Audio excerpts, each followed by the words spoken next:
when you know how to interpret data, you can get answers that other people can't find.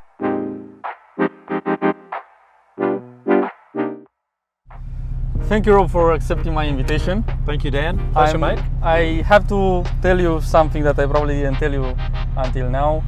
I'm truly grateful for the fact that we met each other a while ago, as I was just starting in property development. Even though I had experience in construction and business and so on, you really helped me navigate the uncertainty from the beginning, and I'm truly grateful, and to a certain degree I even feel blessed.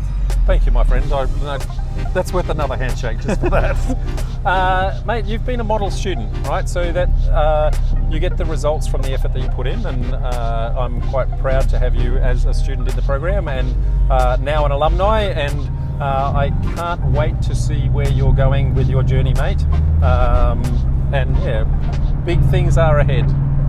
Thank you. I appreciate your vote of confidence. So, if you can tell us a bit more, how did you make the transition from having a job in IT to actually property development? So I have to go back a little bit to actually understand that, Dan. So I have always done property. So I bought my first house at 18, I bought my first investment property at 21, and I owned my first house outright at the age of 24. So I had always done property in a buy and hold capacity. So, doing that the long, hard way through negative gearing and all that sort of thing. But that worked very well for me. It took 20 years and I got to a point where I, on paper at least, was in a position where I should be financially free.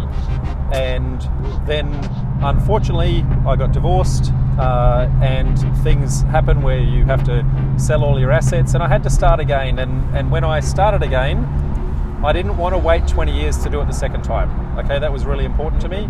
So I went and did a lot of work in paying for a lot of education programs out there, and found that a lot of them were very motivational and inspiring, but not very detail orientated. And so I found that I was actually struggling in trying to get,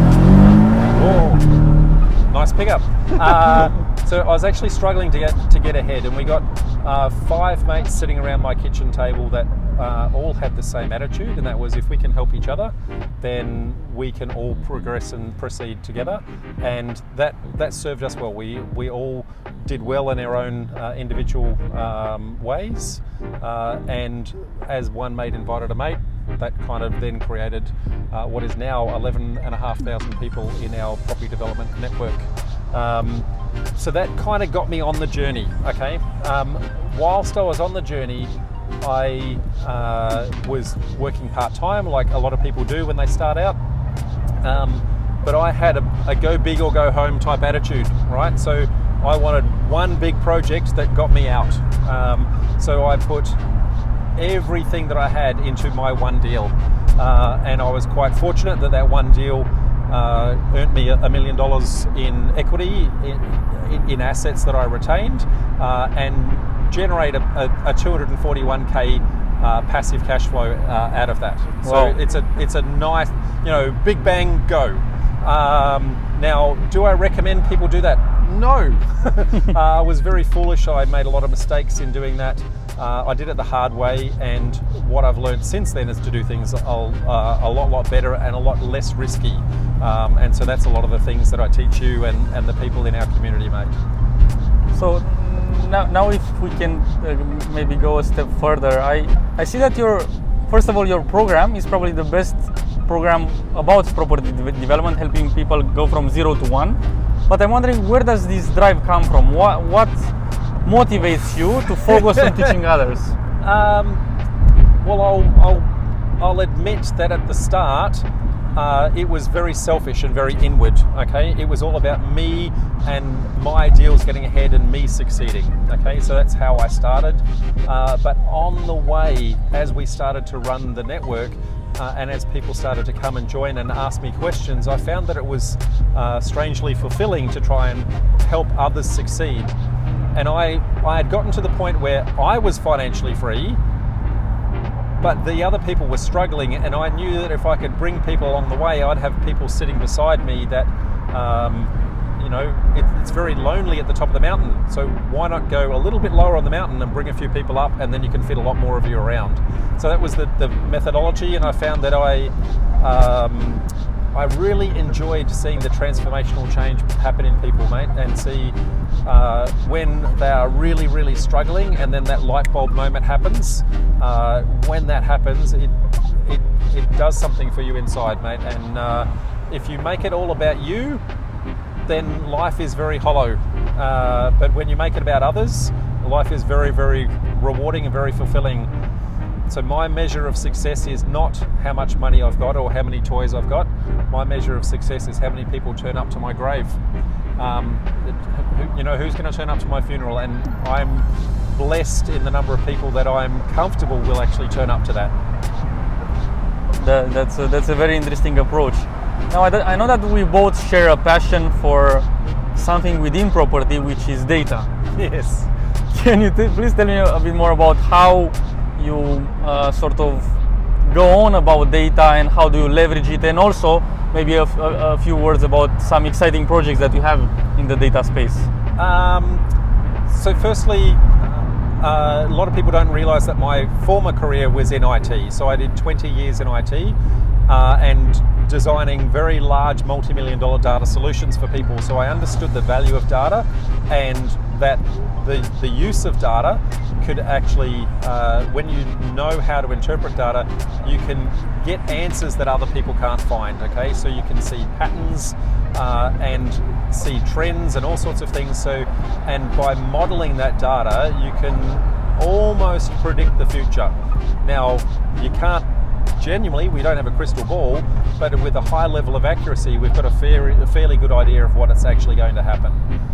And so I saw an opportunity out there to say, well, of all the different property research tools that there were some really good elements in some, but there were some missing elements. And using my IT data brain and my property development brain, I saw that there was a massive gap in the market.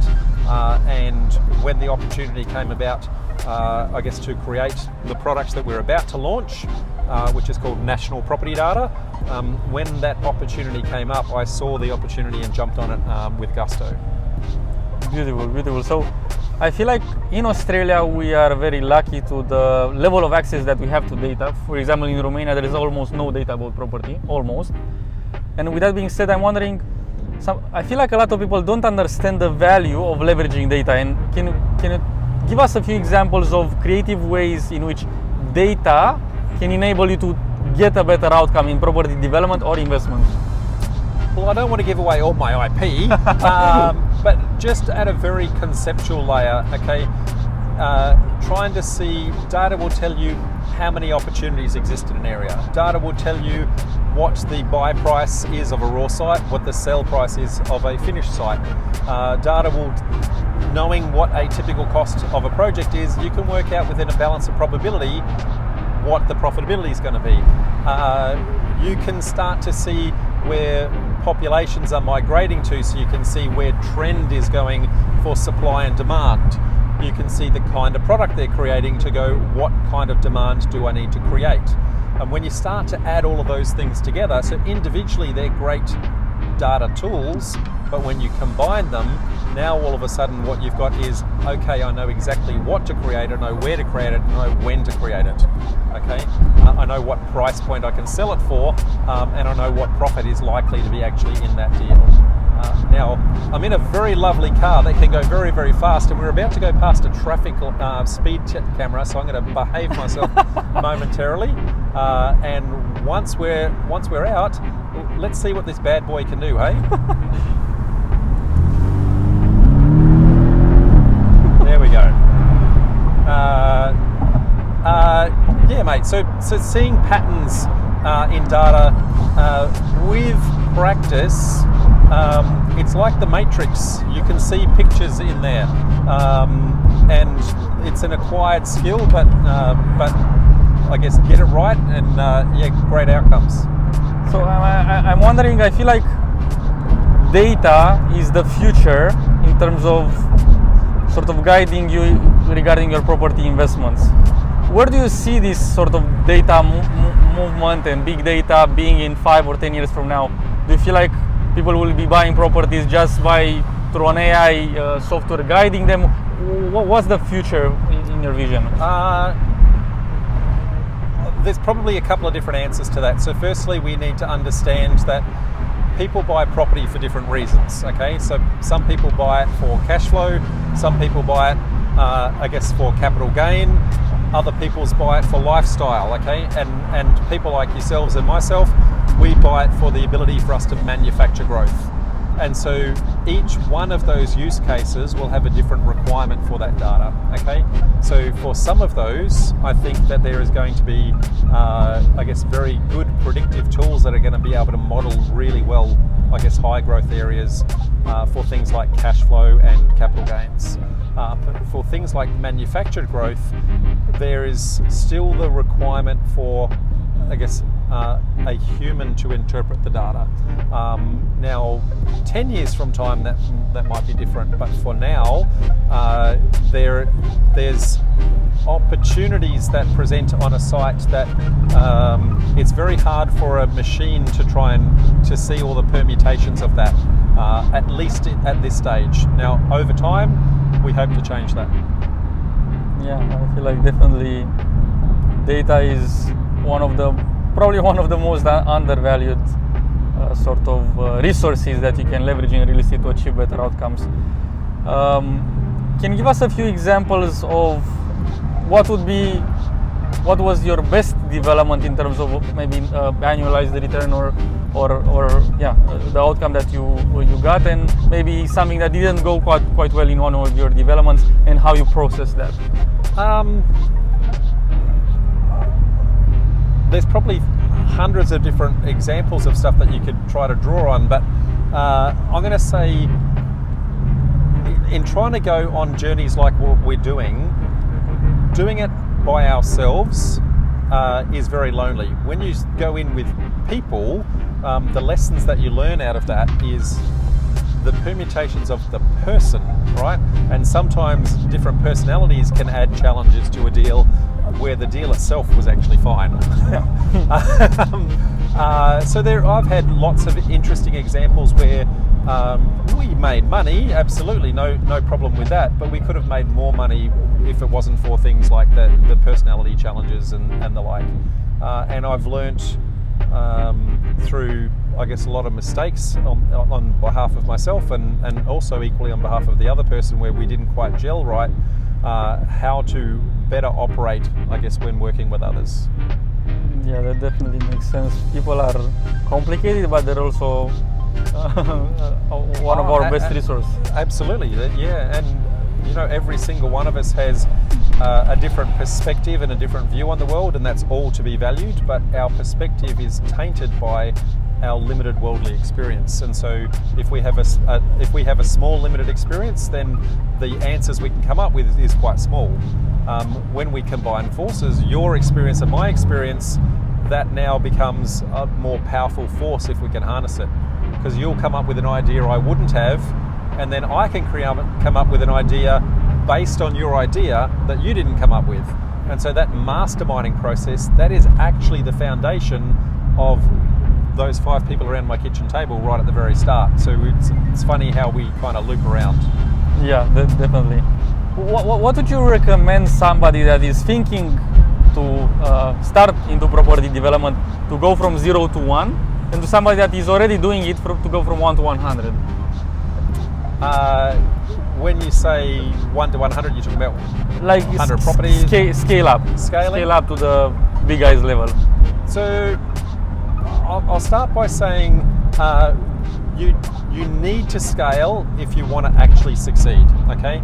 I see too many people get to a position where they learn property development, they learn the first stage, and they push themselves to get into that, but they don't want to then push themselves further into the next stage of their journey. And so what they end up doing is they get stuck in one deal size. When they do that, they end up trading, I guess, their day job for their property development job, and they're just doing the same deal over and over and over. So we definitely need to scale. Do we need to scale massively? No. And everyone's got a different risk tolerance and that sort of thing, I don't think that we need to do massive deals. The methodology that I teach is all about getting deals to a bite-sized chunk where we can keep one or maybe two as profit. They don't need to be massive deals in order to do that. When you get to keep the profit, you get to keep the asset, which will grow over time with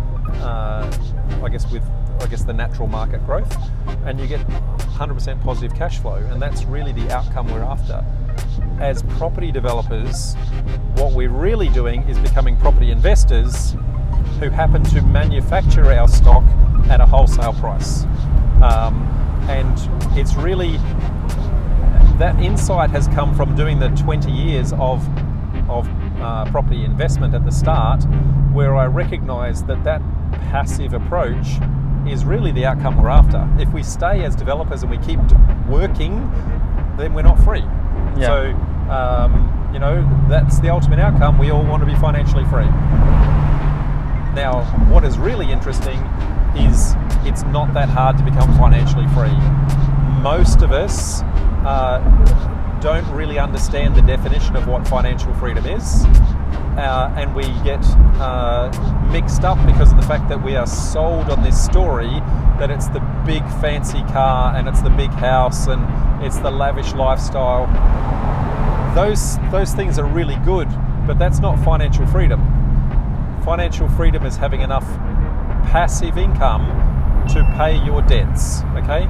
So when you pay your debts, that means that if your debts are being paid, then you can put food on the table, you can put fuel in the car, you can pay your phone bills, all that sort of thing. So now you don't need a job, right? So what you've bought is time, and time is the most valuable resource that we actually have.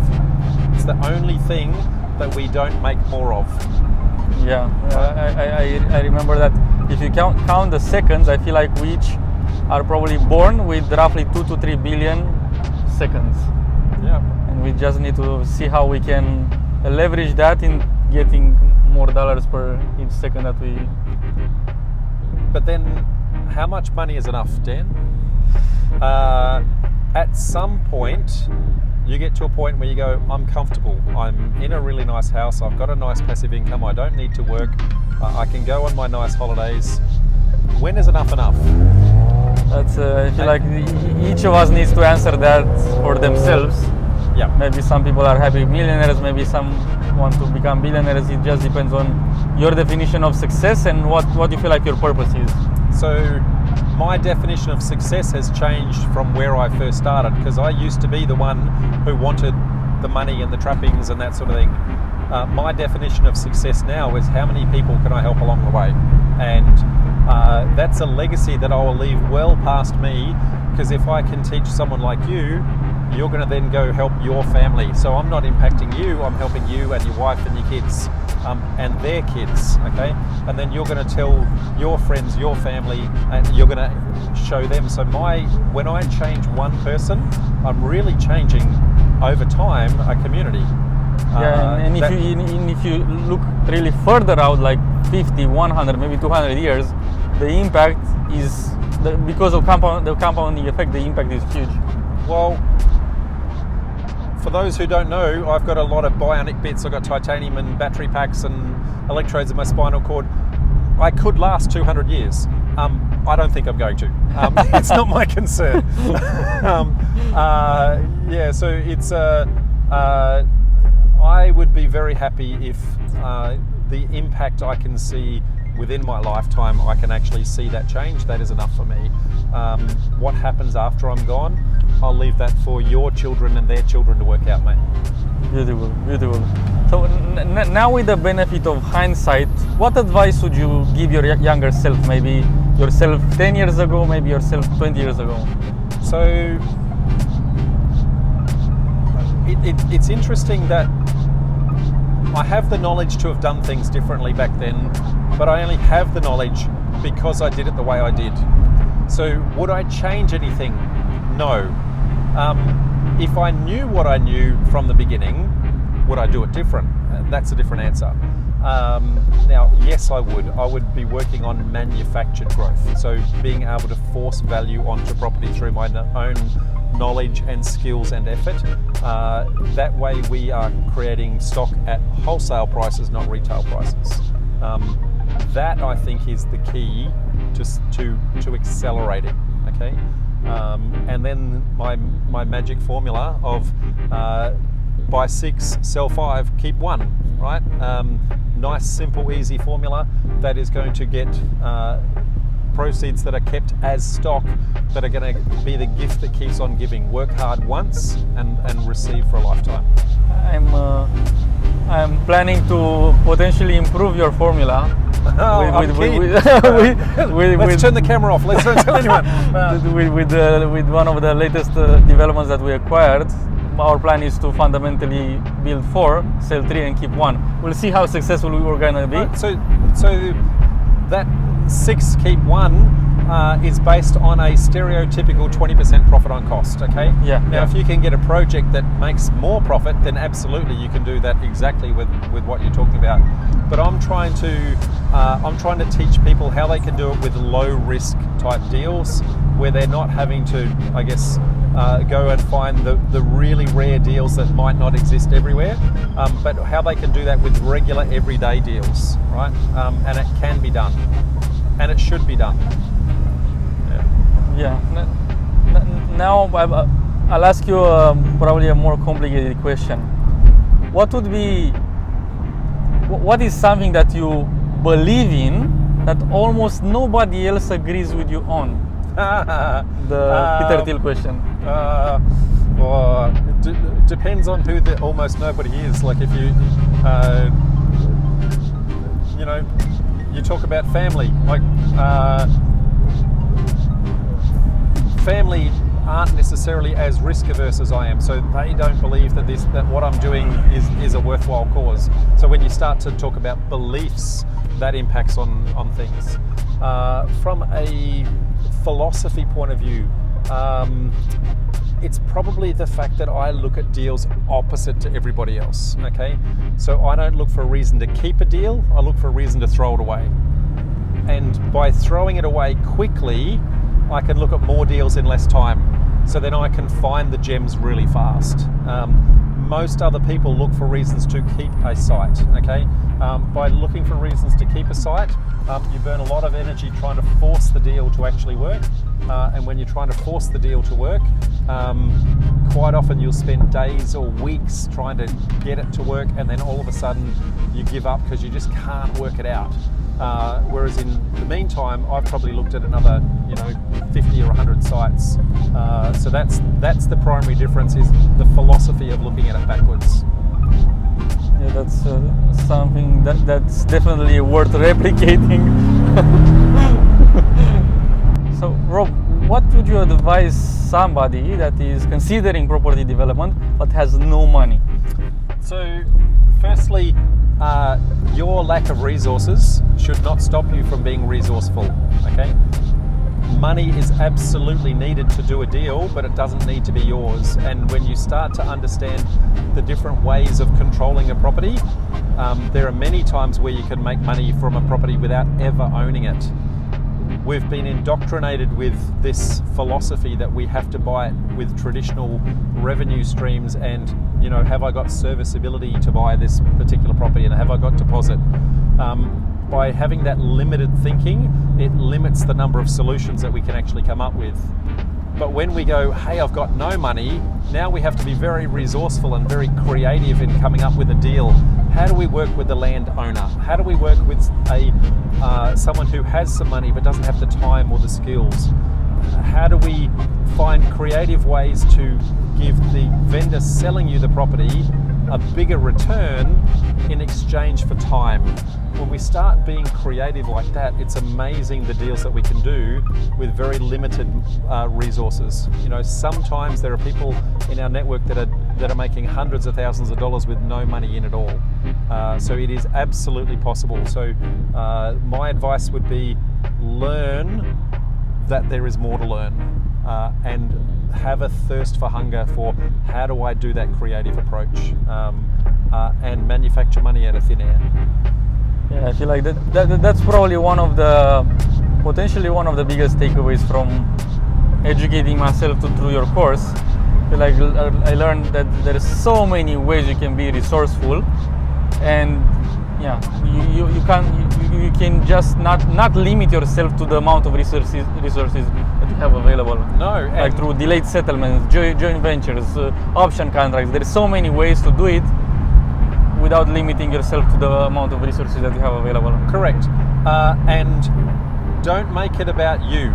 So if I look at my resources, I try to force a solution on the vendor selling the property. And if I force my solution, I'm going to get them offside very quickly.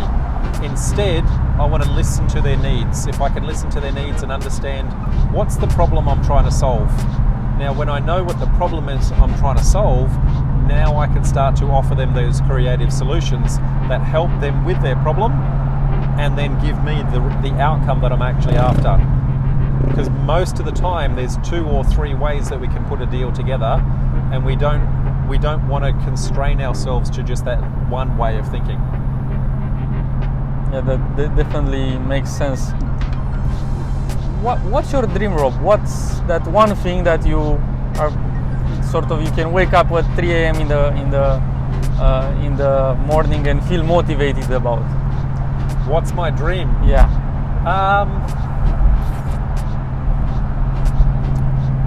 My mission statement is to set 1,000 people financially free. And so everything that I do is all about how do I become better at delivering that message to people.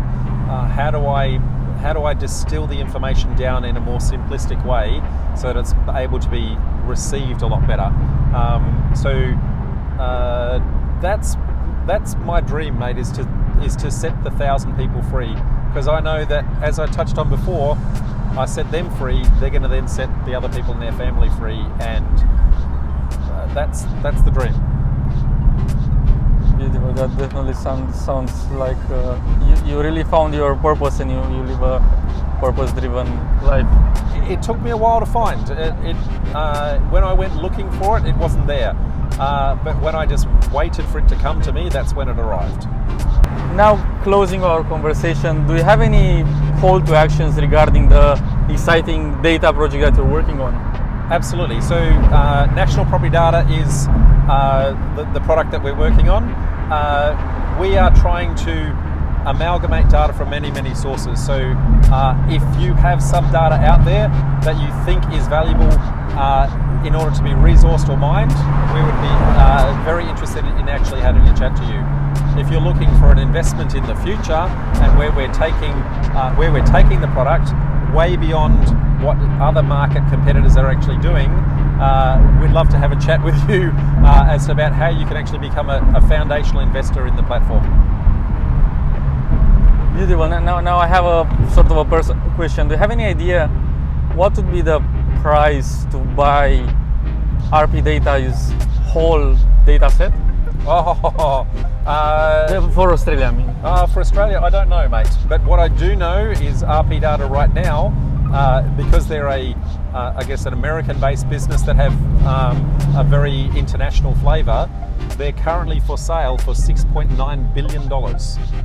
So I don't think the data will be cheap. What a bargain. What a bargain. But I guess that's the value of data when you know how to use data, okay? Now they clearly have a use case that they use the data for. We have a slightly different use case, and we know that we can add more and more value to that the data set that others aren't using for at the moment. Are there any use cases that normally somebody just buying the subscription does not have access to, and sort of use cases that big developers have access to if they deal directly with RP Data? I'm wondering. Well, rather than talking about our competitors, I don't want to tell them what's wrong with their product, because that then tells them what I'm doing with mine. Okay. What I would say though is that I want you to think of data like a Rubik's Cube, okay? So when you look at data, I look at the blue side, you see the green side. It's the same data, but we have a different perspective on that. So when you start to understand that we can manipulate data in a number of different ways to to display that information and distill the information that can be absorbed much easier and much friendlier for different industry verticals. And it's about understanding those industry verticals and what they're looking for and make it very usable specifically for them. Yeah, that's definitely something that will be very, very valuable, and who knows, I feel like, yeah, data is truly the future, and I can't wait to see your product and test drive it as you're doing with the car now. Yeah, thank you, my friend. Well, we are literally about a minute from our destination. Rob, again, I have to thank you for everything that you've done. I feel like the investment that I made in educating myself through your course had at least a 10x return for me. So again, I'm truly thankful that I took a leap of faith, because at the beginning the cost seemed a bit high for my level of understanding about the program. But I feel like it was an amazing decision, probably one of the best that I've ever did. Thank you, my friend. And so my request of you is to pay that forward. Help someone else. You've now learnt, go teach someone else. Beautiful. That sounds like a plan. All good. Thank you again, Rob. I appreciate it. Thank you, Dan. Cheers.